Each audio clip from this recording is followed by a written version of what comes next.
আর যাব না হাটে, বেচা কিনা নেটে, নেটে হাট। আসসালামু আলাইকুম ওয়া রাহমাতুল্লাহ। কেমন আছেন আপনারা সবাই? আলহামদুলিল্লাহ। আলহামদুলিল্লাহ। খুব ভালো লাগতেছে যে আজকে আমার কিছু ভাই ও বোন আমরা সবাই একত্রিত হয়েছি। আমরা ভবিষ্যতে নিজে কিছু করব এরকম উদ্দেশ্য নিয়ে। আমি সংক্ষিপ্তভাবে আমার সম্পর্কে একটু বলি। আমি প্রথমে এনজিওতে চাকরি করতাম, প্রায় 5.5 বছর চাকরি করার পরে আমি সরকারি চাকরি পেয়েছিলাম। 2003-এ আমি পরমাণু শক্তি গবেষণা প্রতিষ্ঠানে বৈজ্ঞানিক সহকারী হিসেবে চাকরিতে যোগদান করেছিলাম। 2010-এর অক্টোবরে আমি চাকরি ছেড়ে দিয়েছি। আমার চাকরিতে খুবই মজার একটা লাইফ ছিল, সুন্দর পরিপাটি সাজানো গোছানো একটা জীবন ছিল। কিন্তু আমি চাকরিটা ছেড়ে দিয়েছি কেন? এই চাকরি এখন অনেক টাকা খরচ করেও পাওয়া যাবে না, এরকম একটা সুন্দর চাকরি। এয়ার কন্ডিশন অফিস, অফিসের গাড়ি, অফিসের বাড়ি, বাচ্চাদের খেলার মাঠ, মসজিদ, খুব ভালো মানের স্কুল কলেজ। ওখানকার ওই কলেজের স্টুডেন্টরা বের হইলেই সব বুয়েটে চান্স পায়, এরকম সব ভালো ভালো স্টুডেন্ট ওখান থেকে পড়ে, আমাদের স্কুল থেকে, আমাদের কলেজ থেকে। খুবই পরিপাটি সুন্দর ফুলের বাগান, লেক, মানে বাচ্চাদের পার্ক, সব দরকার সামনে। কত সুন্দর, একদম নিট এন্ড ক্লিন জায়গা। পরমাণু শক্তি গবেষণা প্রতিষ্ঠান, সেখানে আমি বৈজ্ঞানিক সহকারী ছিলাম। কিন্তু আমি চাকরিটা ছাড়লাম কেন? চাকরি ছাড়লাম হলো, আমি যদি চাকরি করি তাহলে আমার লাইফ সুন্দর পার হয়ে যাবে। কিন্তু আমার মধ্যে অনেক বড় ক্যাপাবিলিটি আছে যে আমি কোটি কোটি মানুষের লাইফকে সুন্দর করে সাজায় দিতে পারবো। এই জন্য আমি চাকরি ছেড়ে দিয়ে ব্যবসায় চলে আসছি। ব্যবসায় এসে আপনাদের দোয়া আল্লাহর রহমতে আমি যুব বেকারত্ব দূরীকরণে অবদান রাখার জন্য 3বার স্বর্ণপদক পেয়েছি। এখানে একটা মানুষ কিভাবে তার বেকারত্বকে দূর করবে তার জন্য আমার কাছে ছোট ছোট কিছু ফর্মুলা আছে। এই ফর্মুলাগুলোকে যদি যে কোনো মানুষ কাজে লাগাইতে পারে তাহলে অল্প সময়ের মধ্যে সফলতার সামনে আসবে। তার মধ্যে গুরুত্বপূর্ণ অনেকগুলো ফর্মুলা হলো, একটা হলো সময়কে কাজে লাগাইতে হবে। মানে আমার একটা মোমেন্ট, একটা সেকেন্ড যেন অযথা নষ্ট না হয়। প্রত্যেকটা সময়, এই সময়গুলো যদি আমি কাজে লাগাইতে পারি তাহলে কিন্তু আমি সফল হব। আমি একটা গল্প পড়ছিলাম পত্রিকার মধ্যে, স্বপ্নবাজ তরুণের গল্প। সেখানে এই গল্পের মধ্যে ওই স্বপ্নবাজ তরুণ শুধু সময়গুলোকে কাজে লাগাইতো। 3টা কাজ করতো। একটা হলো কম্পিউটার শেখায়, কম্পিউটার বিক্রি করে, আর কম্পিউটার সার্ভিসিং করে। এই 3টা কাজ করে সে প্রত্যেক মাসে 7 কোটি টাকা ইনকাম করে। আমি তো এই 3টা কাজ খুব ভালো পারি, এজন্য আমি কি করলাম, ওই সেদিন থেকে আমার জবের পরে, অফিস ছুটির পরে আমি দোকানে গিয়ে বসা শুরু করলাম, মানুষের দোকানে। হ্যাঁ, অফিস আমার চাকরি শেষ 5টায় ছুটি, এরপরে আমি মার্কেটে গিয়ে একটা দোকানে, কম্পিউটারের দোকানে বসে সময় দেওয়া শুরু করলাম, যে আমার সময়টা যেন নষ্ট না হয়। যে সময়টা আমি অযথাই নষ্ট করতাম সেই সময়টা কোথায় কাজে লাগানো যায়, কাজে লাগানোর কোনো জায়গা নেই। পরে একটা দোকানে বসে সময় লাগানো শুরু করলাম। ওই প্রথম মাসেই আমি 1 ঘন্টায় 22,500 টাকা ইনকাম করছি।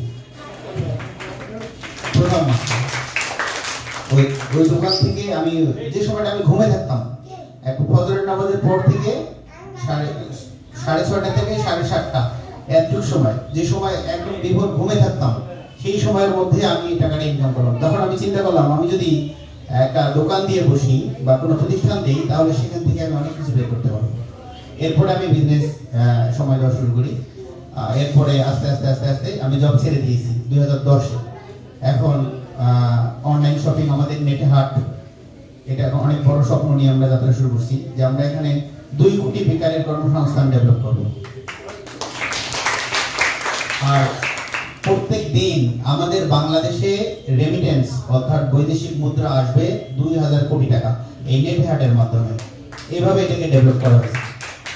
আমাদের ফেসবুক পেজ নেটে হাট, ফেসবুক গ্রুপ নেটে হাট, এরপরে আমাদের আমরা আরেকটা পোস্ট সফটওয়্যার ব্যবহার করছি নেটেবি।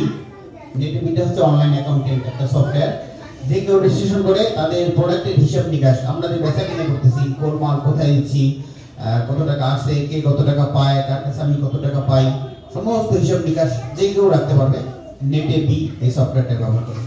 এটাও আমাদের একটা প্রোডাক্ট। তারপরে আমাদের আরেকটা অনলাইন প্রোডাক্ট আছে, অনলাইন হসপিটাল ealo.com। হ্যাঁ, ealo.com হচ্ছে ঘরে বসে আমি ডাক্তার দেখাতে পারবো, সারা ওয়ার্ল্ডের যে কোনো দেশের ডাক্তারকে আমি দেখাইতে পারবো ealo.com এর মাধ্যমে। ফি অনলাইনে পেমেন্ট করবে, এরপর ডাক্তারের সিরিয়াল পাবে, ঘরে বসে ভিডিও কলের মাধ্যমে ডাক্তার দেখায় ডাক্তারের প্রেসক্রিপ্ট নিতে পারবে এবং ডাক্তারের সমস্ত ট্রিটমেন্ট করাতে পারবে। আমরা অনেকগুলো পদক্ষেপ হাতে নিয়েছি। আর বিভিন্ন গ্রুপ, ফেসবুক পেজ যারা অনলাইন বিজনেস করে তাদেরকে আমি খুবই সাধুবাদ জানাই যে এরা ঘরে বসে না থেকে কিছু একটা টেকনোলজি, সবার হাতে একটা স্মার্টফোন আছে, এটা শুধু স্মার্ট ব্যবহার, যে জানবে সেই বিজনেস করতে পারবে। স্মার্টফোনের স্মার্ট ব্যবহার, আমাদের নেটে হাটে সেলার অ্যাকাউন্ট খুলে যে কেউ তার পণ্য পোস্ট করে সেল করে দিতে পারবে, আমরা সেল করার ব্যাপারে সহযোগিতা করব। আমাদের এটা হলো বিজনেস মিডিয়া। ফেসবুক হলো সোশ্যাল মিডিয়া আর নেটে হাট হলো বিজনেস মিডিয়া। এটা আমরা ওয়ার্ল্ড ওয়াইড করতেছি। আমাদের B2B যেমন আলিবাবা বাংলাদেশ থেকে অনেক পণ্য কিনে নিচ্ছে, তারা ওয়ার্ল্ডে সেল করতেছে। তা আমরাও আমাদের যে নিজস্ব উৎপাদিত কোনো পণ্য থাকে সেগুলো আমরা নেটে হাটের মাধ্যমে ওয়ার্ল্ড ওয়াইড সেল করব, এরকম আমরা পদক্ষেপ নিয়েছি। এবং বাইরের দেশের পণ্য বাইরের দেশ থেকে বাইরের দেশে, বাইরের দেশ থেকে আমাদের দেশে, আমাদের দেশ থেকে বাইরের দেশে বিভিন্ন ভাবে পুরো বিশ্বের বিজনেস নেটওয়ার্ক ডেভেলপ করতেছি নেটে হাট, এইভাবে আমরা কাজ করতেছি। তা আমি এবার সংক্ষিপ্তভাবে উপদেশমূলক 3টা গল্প শোনাবো যেটা আমাদের অনেক কাজে লাগবে। একটা হলো, আমরা সবাই হাতি দেখছি না?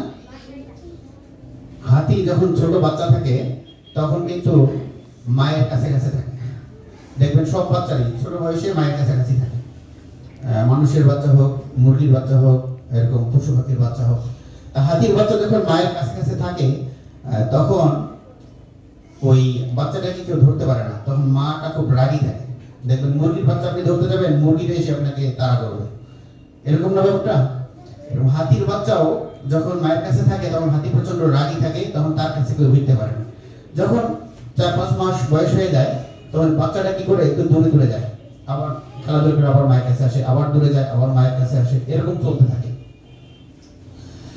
এই হাতির বাচ্চা যখন একটু বাইরে যায় তখন ওই লোকালয়ে যারা থাকে, যারা হাতি ধরে, ওরা কি করে ওই বাচ্চা হাতিটাকে একটু দূরে নিয়ে যায়, দূরে নিয়ে গিয়ে আরো দূরে নিয়ে গিয়ে ওটাকে ধরে পায়ের মধ্যে একটা রিং পরায়, গোল একটা লোহার রিং, এবং ভিতরে কাটা কাটা দেয়া থাকে, আর একটা চিকন শিকল, লোহার শিকল এরকম বেঁধে একটা বাঁশের খুঁটি দিয়ে হাতির বাচ্চাটাকে বেঁধে রাখে। এই বাঁশের খুঁটি বেশি শক্তি না হাতির বেশি শক্তি? হাতির বেশি শক্তি। কিন্তু যখন ওই হাতিটা শিকলটা টান মারে, পায়ের মধ্যে রিং পরানো থাকে তো কাটা কাটা থাকে, তখন পায়ের মধ্যে একটা মানে আঘাত লাগে, আঘাত লাগার কারণে তখন হাতিটা মনে করে ওই বাঁশটা তার সাথে বেশি শক্তিশালী, যে কারণে হাতিটা একদিন টানে একদিন টানে না, একদিন টানে একদিন টানে না, এরকম যখন ব্যথা পায় তখন সে বাঁশটাকে বেশি শক্তিশালী মনে করে। মনে করতে করতে তার মাইন্ড সেট আপ হয়ে যায় যে আমি এই বাঁশের বাইরে যেতে পারবো না। এরকম করে কিছুদিন, 1 বছরের মতো পার হয়ে যায়। হাতির ওই যারা ওই বাচ্চা হাতিকে ধরে রাখছে ওরা কিন্তু বিক্রি করে দেয়, ওরা তো নিজে রাখে না। যারা সার্কাস দেখায় বা বিভিন্ন হাতি নিয়ে যারা কাজ করে তাদের কাছে বিক্রি করে দেয়। ওই হাতি যারা কিনে নেয় ওরাও কি করে, কিছুদিন রাখার পরে দেখে যে এই বাঁশ আর টানাটানি করে না, শিকল আর টানাটানি করে না, তখন শিকলটা পা থেকে খুলে দেয়, খুলে শুধু বাঁশটা এক জায়গায় পুঁতে রাখে।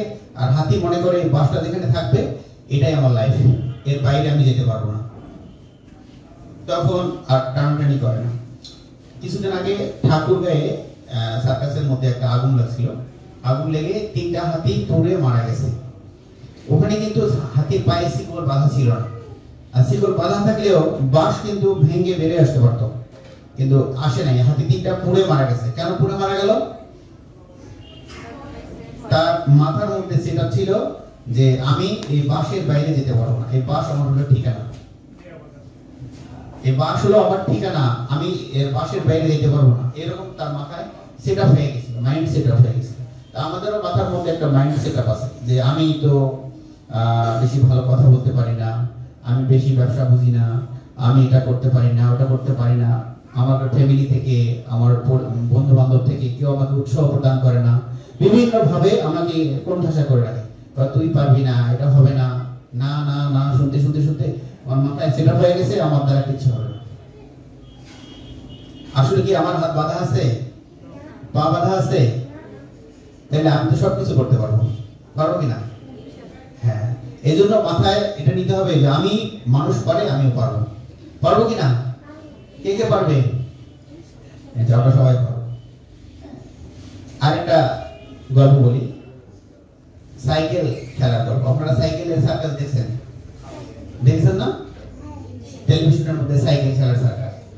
এক লোক সাইকেল খেলা দেখাতো, অনেক ইয়ে ছিল, বিলিয়ন বিলিয়ন ডলার টাকা কামাইতো সাইকেল খেলা দেখায়। মানে তাহলে বুঝেন কি পরিমাণ তার খেলার একটা কৌশল ছিল। উনি এক বিল্ডিং থেকে আরেক বিল্ডিং রশি বাঁধতো, আর রশির উপর দিয়ে সাইকেল চালায় পার হয়ে যেত। এত মানে ডেঞ্জারাস একটা খেলা দেখাইতো, এই জন্য ওনাকে অনেক টাকা দেওয়া হতো। আর উনি মারা গেছে 1978 সালে, সাইকেল অ্যাক্সিডেন্টেই মারা গেছে, ওই খেলা দেখাইতে গিয়ে পড়ে মারা গেছে। তো যখন কোনো ভিআইপি মানে গুরুত্বকর হয়, উনি কেন মারা গেল, গবেষণা করে দেখা গেল উনি যে কাজটা করতেছিল সাইকেল খেলা শেষ খেলার দিন, তার 2-3 দিন আগে গিয়ে উনি দড়িটা ধরে টানাটানি করছিল যে দড়িটা কি ঢিল হলো কিনা, এবার যাইতে পারবে কিনা। এবার তার মাথার মধ্যে একটু সন্দেহ ঢুকছিল যে এবার যাইতে পারবে কিনা, পড়ে যায় কিনা, এরকম তার মাথার মধ্যে সন্দেহ কাজ করতেছিল। সন্দেহ নিয়ে যখন চলা শুরু করছে তখনই কিন্তু অ্যাক্সিডেন্টটা হয়েছে। কথা কি বুঝতে পেরেছেন আমার? আমি সংক্ষিপ্ত ভাবে বোঝানোর চেষ্টা করতেছি। সন্দেহ নিয়ে কোনো কাজ করা যাবে না, 100-এ 100 আমি পারবই, এইভাবে চলতে হবে, তাহলে আমি সফলতা পাবো। বুঝে আসছে?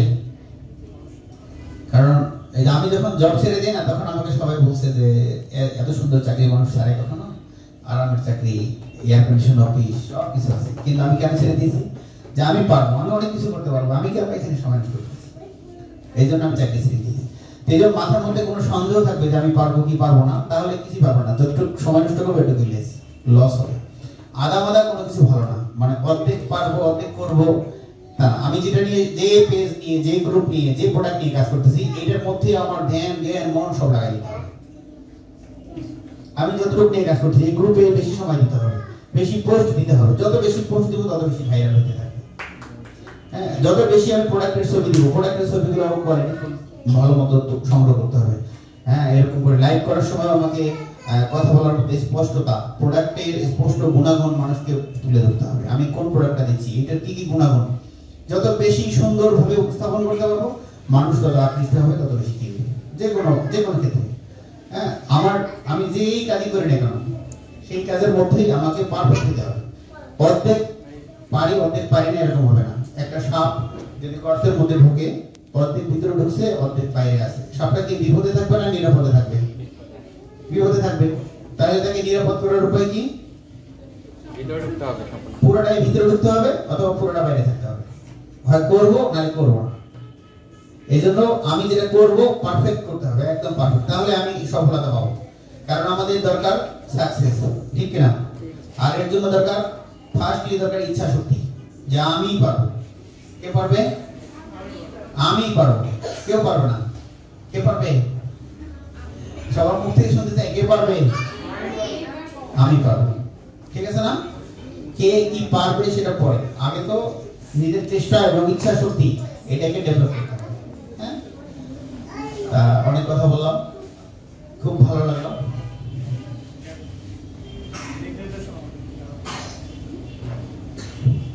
এরপরে হলো আমরা সময়গুলোকে কাজে লাগানোর জন্য প্রত্যেকটা সময়কে ভাগ করে নিতে হবে। যে আমি ছোট ছোট টার্গেট তৈরি করতে হবে, যে আমি আজকে এতটুকু কাজ করবো, এতটুকু আমাকে ফিল আপ করতেই হবে। ছোট ছোট টার্গেট, এবং এটাকে লক্ষ্যমাত্রা বানায় আজকের দিনের কি টার্গেট, এবং আজকে এই কাজটাকে শেষ করতে হবে। এভাবে যদি আমি চলি, তাহলে আমার বড় লক্ষ্যে পৌঁছা সহজ হবে। আর আমি যদি বড় লক্ষ্য নিয়ে রাখি, কিছুই করি না, তাহলে কিন্তু সামনে যেতে পারবো না। হ্যাঁ, প্রথমে হাজারো বাধা বিপত্তি আসবে, না শব্দটা আমাকে একবারে কোণঠাসা করে রাখবে। মানে চারিদিক থেকে বলবে যে হবে না, এটা সম্ভব না, কিভাবে হয়, বিভিন্ন রকমের আমাদের কাছে নেগেটিভ কথা আসতে থাকে। সবগুলো থেকে বাঁচার একটাই উপায় হলো, ওরা কেউ পারবে না, আমি পারবো। যারা আমাকে না বলছে এরা পারবে না, আমি পারবো। এই আমি পারবো আমাকে অনেক দূর নিয়ে যাবে। তাহলে একটা সময় দেখা যাবে যে অল্প সময়ের মধ্যে আমরা আমাদের সফলতা পৌঁছে গেছি। আজকে যে আমরা দোকানপাটগুলো দেখতেছি, কয়েকদিন পরে দোকানপাট এরকম থাকবে না, সমস্ত মানুষ অনলাইনে কেনাকাটা করবে। এবং দেশের বাইরে বেশিরভাগ দেশে এত দোকানপাট নেই, একটা দুইটা দোকানপাট থাকে, আর সেখান থেকে অনলাইনে মানুষ কেনাকাটা করে। আর বেশি বিভিন্ন গ্রুপে বা পেজে প্রোডাক্ট সেল করি, আমাদের অনেকগুলো জিনিস মাথায় রাখতে হবে। কোন কাস্টমার যদি অর্ডার করে যে আমাকে আপু এটা আমাকে দেন বা ভাইয়া এটা আমাকে দেন, তখন আমরা কিন্তু তার কাছ থেকে আগে কুরিয়ার খরচের টাকাটা নিয়ে নেব। আর নাহলে আমি যদি মালটা কন্ডিশনে বা ক্যাশ অন ডেলিভারির জন্য পাঠিয়ে দিই, তাহলে উনি হয়তো রিসিভ না করে আপনাকে রিটার্ন দিতে পারেন। এই যে আপনার একটা ক্যারিং কস্ট লস হবে, এটা মাথায় রাখতে হবে। এটা কখনোই করা যাবে না। কাস্টমারকে বলবেন যে আপনি যদি প্রোডাক্টটা নিতে চান, অবশ্যই আপনাকে কুরিয়ার খরচ যেটা তার ডাবল পাঠিয়ে দিতে হবে, আসা যাওয়ার খরচ। আমাদের কাছে যখন কোনো প্রোডাক্টের জন্য কেউ অর্ডার করে, আমরা এভাবেই বলি যে আপনি 200 টাকা খরচ, আপনি 400 টাকা পাঠিয়ে দেন, তখন আমরা মালটা পাঠিয়ে দেবো। যদি ভাইয়া কন্ডিশনে দেন, হ্যাঁ কন্ডিশনেই দিব, বাকি টাকা আপনি দিয়ে টাকা মালটা রিসিভ করবেন। আর একটা জিনিস মাথায় রাখতে হবে, ভালো জিনিস বিক্রি করতে হবে। আমাদের তকদিরে যেটা আছে এটা আসবে, এর বাইরে এক পয়সা আসবে না। আমার তকদিরে যেটা আছে এইটাই আসবে, এর বাইরে এক পয়সাও আসবে না। তা আমি শুধু শুধু মিথ্যা এবং প্রতারণা করে কোনো কাস্টমারকে ঠকাবো না। যদি আমি মিথ্যা এবং প্রতারণা করে কাস্টমারকে ঠকাই, তাহলে কিন্তু আমি সামনে আগাইতে পারবো না কোনোভাবেই। 1000 কোটি টাকা ইনকাম হলেও মিথ্যার আশ্রয় নেওয়া যাবে, কোনো প্রতারণার আশ্রয় নেওয়া যাবে না। আমি কাস্টমারকে যে প্রোডাক্টটা দেওয়ার জন্য কথা বলছি সেই প্রোডাক্টটাই দেবো, এবং ওইটার গুণাগুণটা স্পষ্ট করে আগে কাস্টমারকে বলে দেবো, তাহলে কিন্তু আমি লং টাইম বিজনেস করতে পারবো। আর যদি আমি কোনো কাস্টমারকে ঠকাই, এটার খারাপ রিভিউ আমার পুরো অনলাইনে জগতে অল্প সময়ের মধ্যে আমার সব বিজনেস শেষ হয়ে যাবে। এগুলো মাথায় রাখতে হবে। অনেক কথা বললাম, অনেক সময় নিলাম, এবার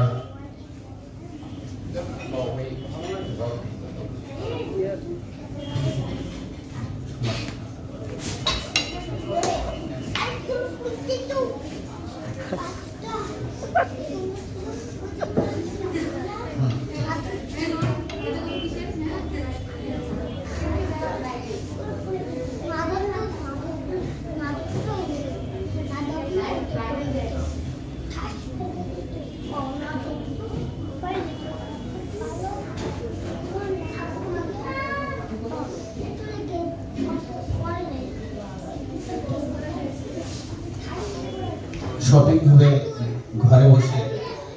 গ্রুপকে আমি আজকে জয়েনের জন্য অ্যাপ্লাই দিয়েছি একটু আগে।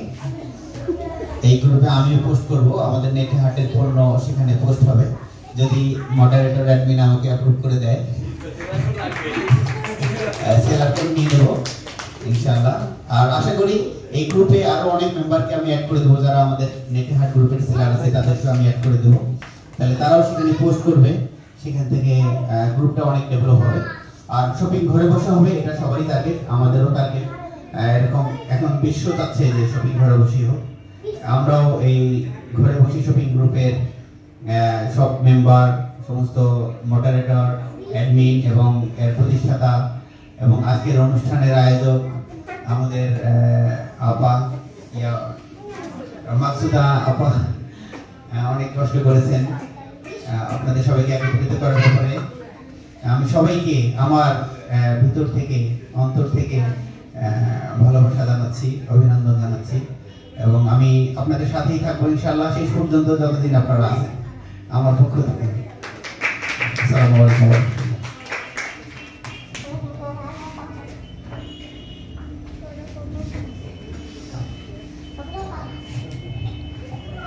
আমাদের প্রধান অতিথি থেকে আমরা অনেক মূল্যবান এবং অনেক কিছু শিখতে পারলাম, যা হয়তো আমাদের জীবনের পরিচালনার ক্ষেত্রে অনেক কিছু আমাদের সাহায্য করবে।